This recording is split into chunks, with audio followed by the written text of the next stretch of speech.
Cartas del Diablo a su sobrino, por C.S. Lewis. Prefacio.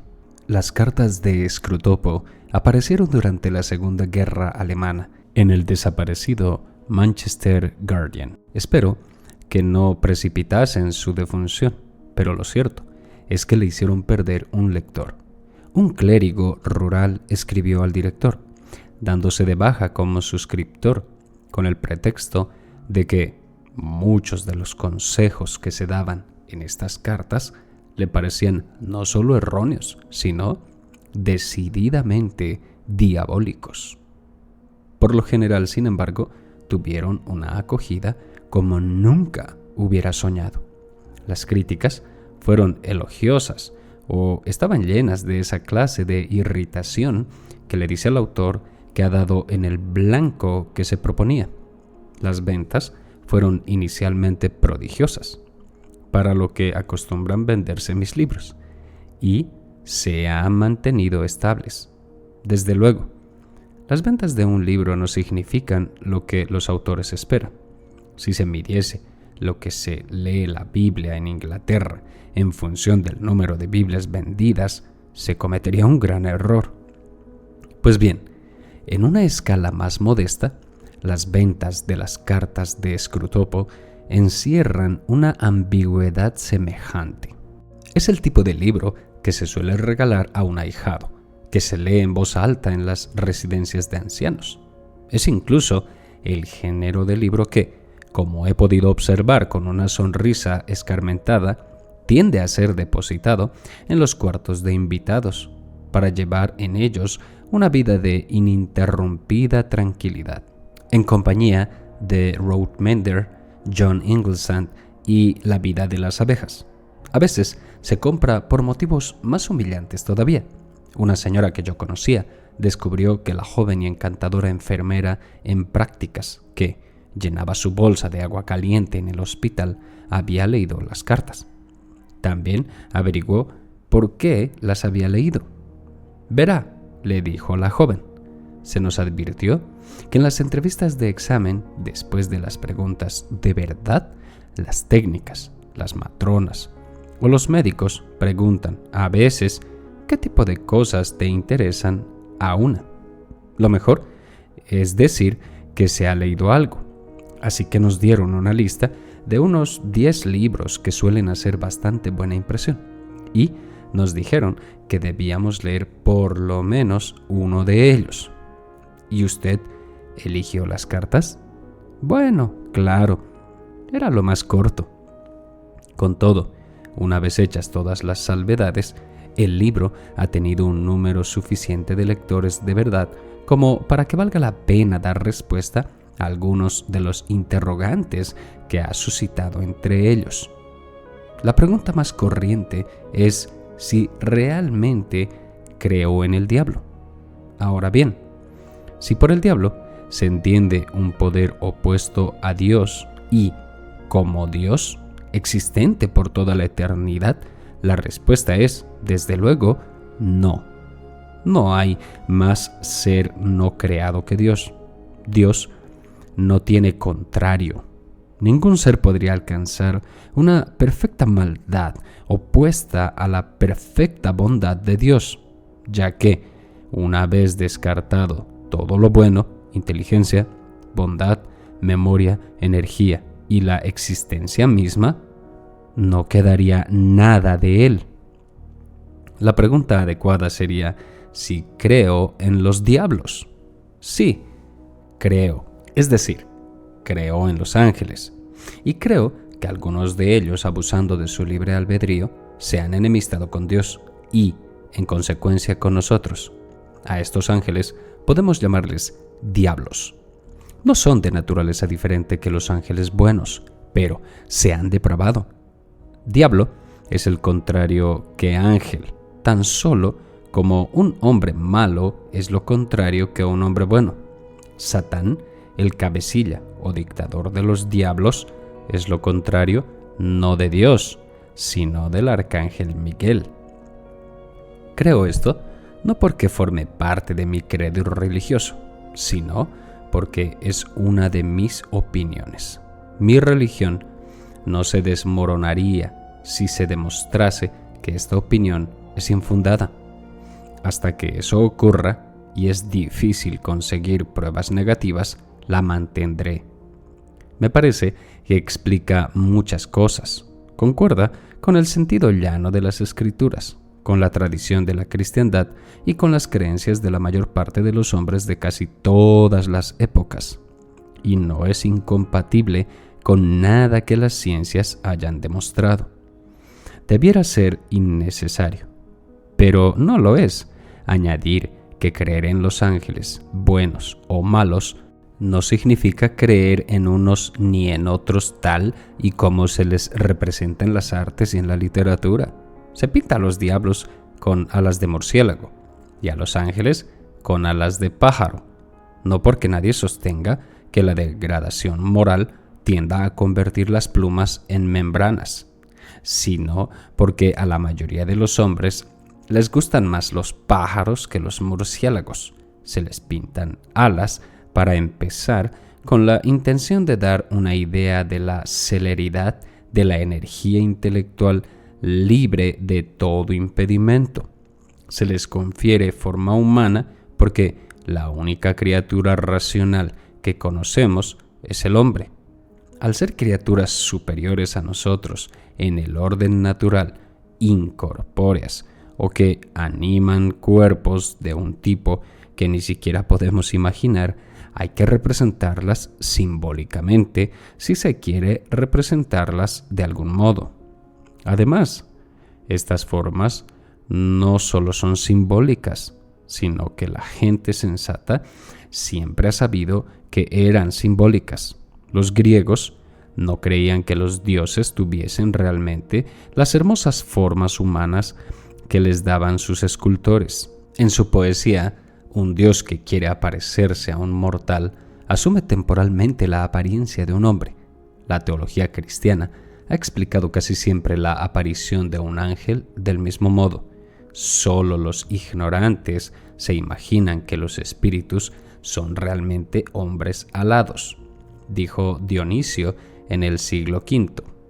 En las artes plásticas, estos símbolos han degenerado continuamente. Los ángeles de Fra Angelico llevan en su rostro y en su actitud la paz y la autoridad del cielo. Luego vinieron los regordetes desnudos infantiles de Rafael. Por último, los ángeles suaves, esbeltos, aniñados y consoladores del arte decimonónico, de formas tan femeninas que solo su total insipidez evita que resulten voluptuosas. Parecen las frígidas uries de un paraíso de saloncito. Son un símbolo pernicioso. En las Escrituras, la visitación de un ángel es siempre alarmante. Tiene que empezar por decir, no temas.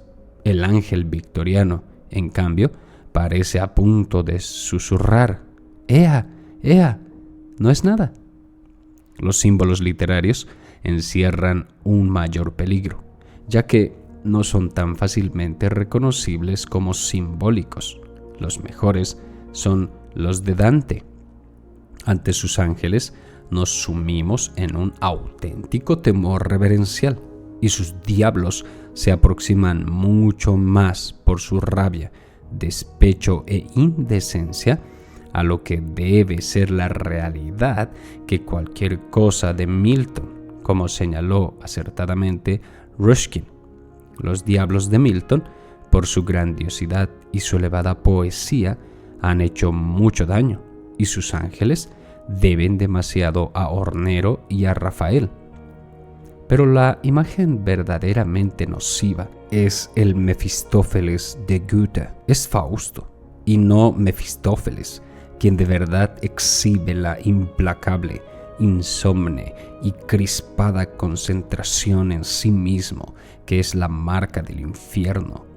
El divertido, civilizado, sensato y flexible Mefistófeles ha contribuido a fortalecer la ilusoria creencia de que el mal es liberador. Un hombre pequeño puede evitar en ocasiones un error cometido por un gran hombre, y yo estaba decidido a conseguir que mi simbolismo no incurriese al menos en el mismo error que el de Goethe. Porque el humor implica un cierto sentido de las proporciones y la capacidad de verse a uno mismo desde fuera. Y yo creo que, atribuyamos lo que atribuyamos a los seres que pecaron de orgullo, no debemos atribuirles precisamente eso. Satán cayó por la fuerza de gravedad, dijo Chesterton.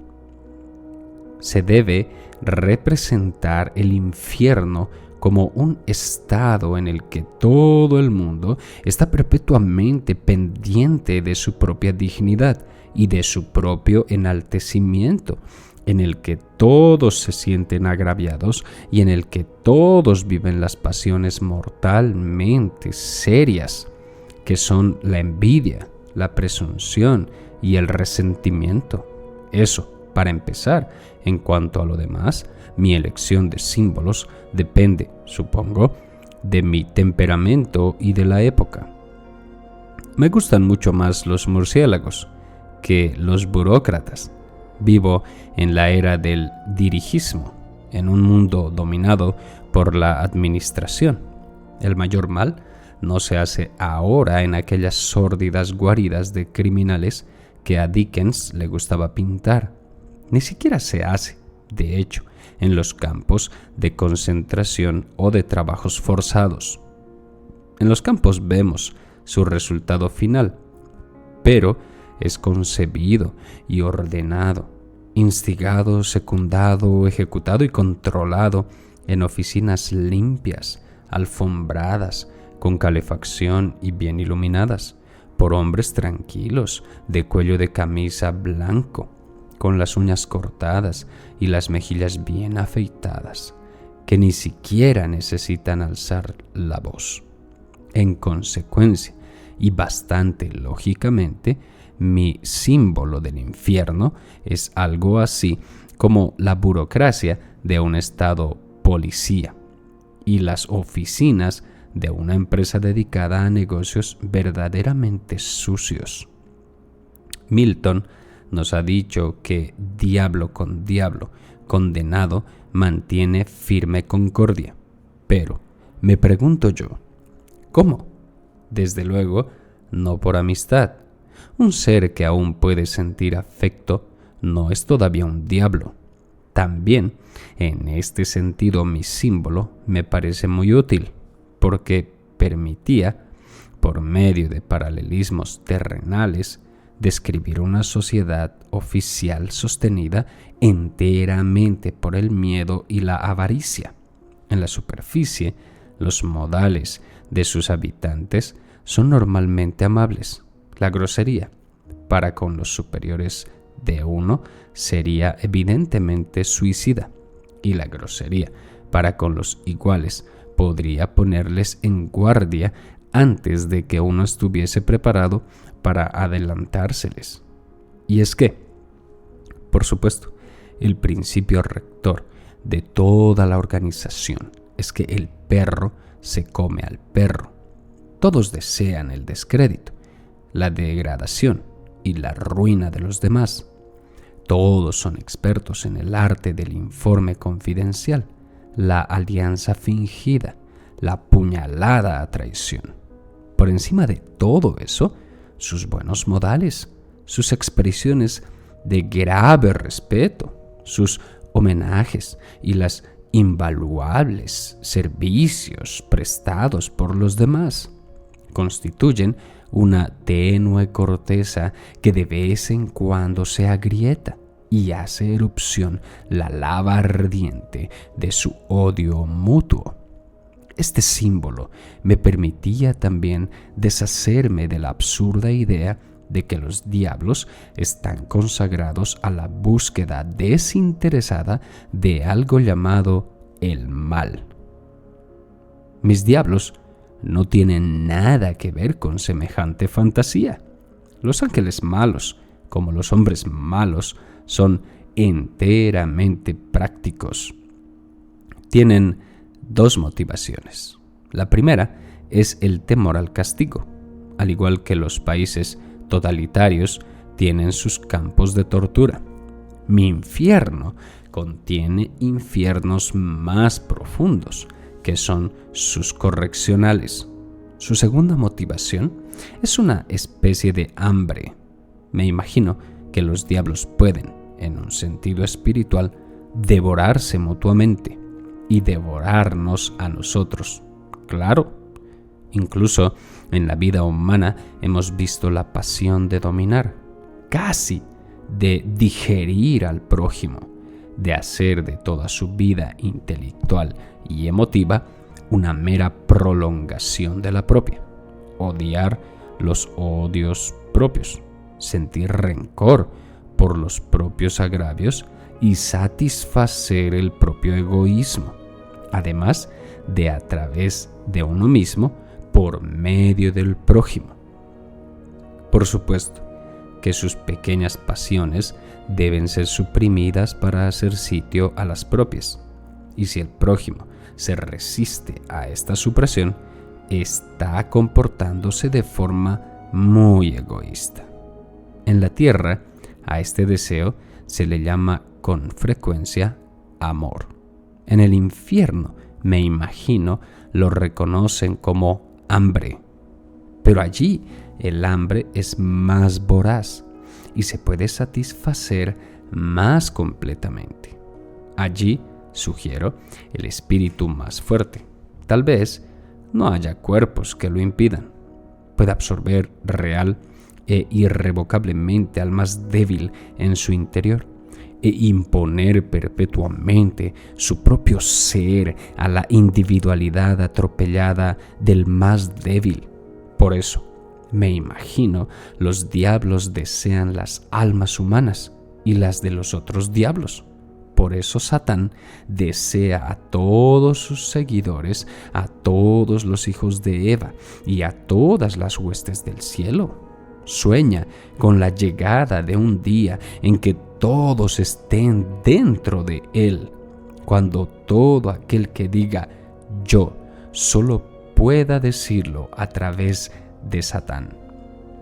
Supongo que esto es la parodia de la araña hinchada, la única imitación al alcance de Satán de esa insondable magnanimidad por medio de la cual Dios convierte a sus instrumentos en seguidores y a sus servidores en hijos, para que puedan, al fin, reunirse con Él en la perfecta libertad de un amor ofrecido desde la altura de las individualidades absolutas que han podido alcanzar gracias a la liberación divina. Pero, como en el cuento de Grimm, solo soñé que todo esto no es más que mito y leyenda. Por eso, la pregunta acerca de mi opinión sobre los diablos, aunque una vez formulada merezca una respuesta, tiene en realidad una importancia mínima para el lector de cartas. Para aquellos que compartan mi opinión, mis diablos serán símbolos de una realidad concreta. Para otros, serán la personificación de ideas abstractas y el libro será una alegoría. Pero importa poco de qué modo se lea, ya que su intención no era, por supuesto, la de especular acerca de la vida diabólica, sino la de iluminar desde un ángulo nuevo la vida de los hombres.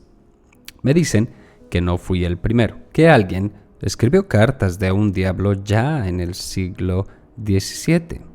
No conozco ese libro y tengo entendido que su punto de vista era principalmente político, pero reconozco gustosamente mi deuda para con The Confessions of a Will, Meaning Woman de Stephen McKenna. La relación puede no ser evidente, pero se hallará en él la misma inversión moral. Todo lo negro, blanco, y todo lo blanco, negro, y el humor que nace de hablar a través de un personaje totalmente desprovisto de sentido del humor. La idea del canibalismo espiritual debe algo, probablemente a las horripilantes escenas de absorción del olvidado Voyage de Arcturus. Los nombres de mis diablos han despertado mucha curiosidad y se han aventurado numerosas explicaciones, todas ellas equivocadas. La verdad es que me propuse simplemente hacerlos repugnantes y quizá también en esto le deba algo a Lindsay por el sonido. Una vez inventado un nombre, podría especular como cualquier otra persona, y no con más autoridad que cualquiera, acerca de las asociaciones fonéticas que me produjeron el efecto desagradable. Me imagino que escroto, gestapo, topo y tópico tuvieron algo que ver con el nombre de mi protagonista, y que baba, bobo, lapo y lapa han ido a parar a Babalapo. Algunos me han hecho el inmerecido elogio de suponer que mis cartas eran el fruto maduro de largos años de estudios de teología moral y de ascética. Olvidan, sin duda, que existe un medio igualmente fidedigno, aunque menos encomiable, de aprender cómo funciona la tentación. Mi corazón no necesitó el de otro. Me mostró la maldad de los impíos. Se me pidió o aconsejó con frecuencia que ampliase las cartas originales, pero durante muchos años no me apeteció lo más mínimo. Aunque nunca había escrito con tanta facilidad, nunca escribí con menos gozo. La facilidad provenía sin duda de que el artificio de las cartas diabólicas, una vez que se ha tenido la idea, se explota en sí mismo espontáneamente, como los hombres grandes y pequeños de Swift, o la filosofía médica y ética de Erewhon, o la piedra gañida de Anstey. Es una idea que le arrastraría a uno durante 1000 páginas si se le diese rienda suelta. Pero, aunque era fácil adoptar la actitud mental de un diablo, no resultaba divertido, o no por mucho tiempo. El esfuerzo me producía una especie de calambre espiritual. Mientras hablaba por escrútopo, tenía que proyectarme a un trabajo que no era sino polvo, arena, sed y picor. Cualquier atisbo de belleza, frescor y cordialidad tenía que ser excluido. Casi me ahogo antes de acabar el libro. Hubiera ahogado a mis lectores si lo hubiese prolongado. Además, le tenía cierta inquina a mi libro, por no ser un libro diferente, un libro que nadie hubiese podido escribir. Idealmente, los consejos de Escrutopo a Orugario debieran haber sido contrapuestos a los consejos arcangélicos, al ángel de la guarda del paciente. Sin esto, la visión de la vida humana que da el libro resulta parcial y desequilibrada. Pero, ¿cómo remediar tal deficiencia? Porque incluso si un hombre, y habría de ser un hombre mucho mejor que yo, pudiese escalar las alturas espirituales necesarias para ello, ¿qué estilo justificable podría utilizar? Porque el estilo sería realmente parte del contenido. Los consejos, sin más, no servirían de nada. Cada frase habría de tener el aroma del cielo.